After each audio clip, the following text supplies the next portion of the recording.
Bom dia, boa tarde, boa noite. Aqui Dr. João Borzino para o seu próprio podcast.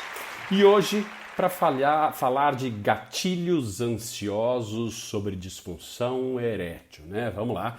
Eu tenho falado muito de gatilhos ansiosos e prometido começar a explicar, dar um exemplo de como se lida com esses gatilhos. É o que eu chamo de modulação emocional.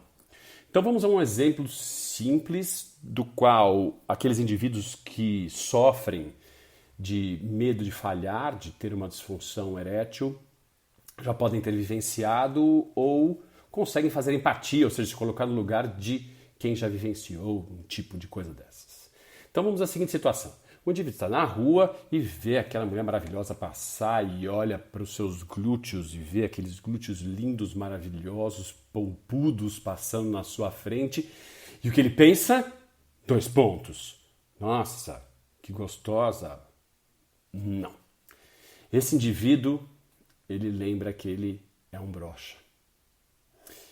No seu olhar vem a ideia de que eu não consigo fazer nada mesmo, para que eu estou olhando, né? Como ele se sentiu, né? É importante esclarecer que, tomado pela ansiedade do mau desempenho, a vergonha diante de uma situação que seria ridicularizável, né? Que seria muito triste de se expor, né? E até ser mal falado, de falhar diante de uma mulher.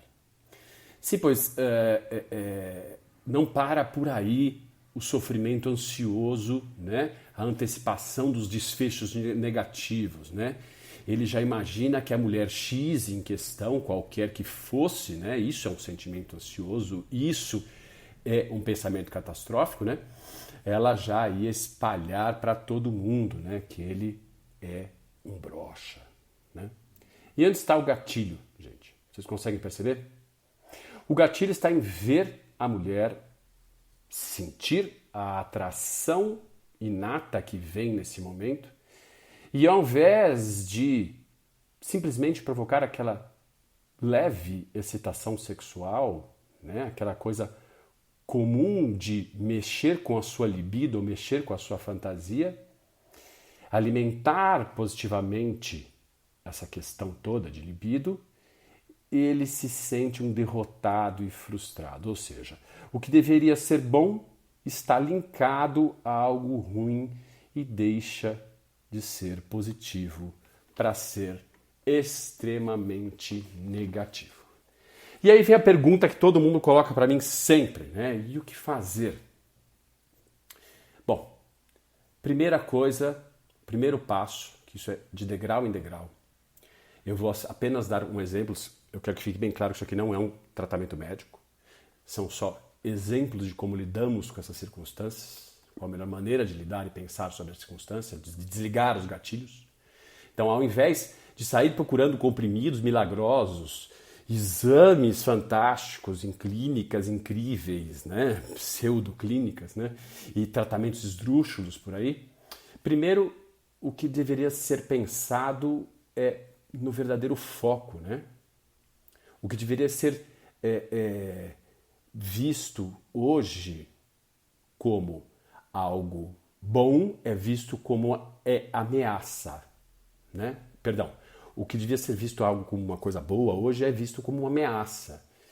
E é preciso parar de alimentar toda essa antecipação de história frustrante que já está impregnada no indivíduo que não consegue parar de pensar em o que fazer para resolver, mas não dá foco ao verdadeiro problema, que é o medo do mau desempenho que desgatilha tudo isso, né? Esse gatilho é puxado quando ele vê algo que mexe instintivamente com ele, aflora tudo isso, né?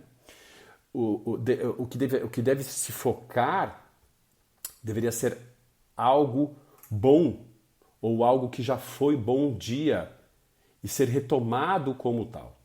É por isso que é difícil mudar, pois os gatilhos são automáticos e são muitos. E o indivíduo não percebe, pois ele está focado sempre em o que eu faço, como eu mudo isso, o que se deve fazer. Não tem jeito, eu sou um broxa e não pensa em tudo isso como algo que pode ser simplesmente temporário.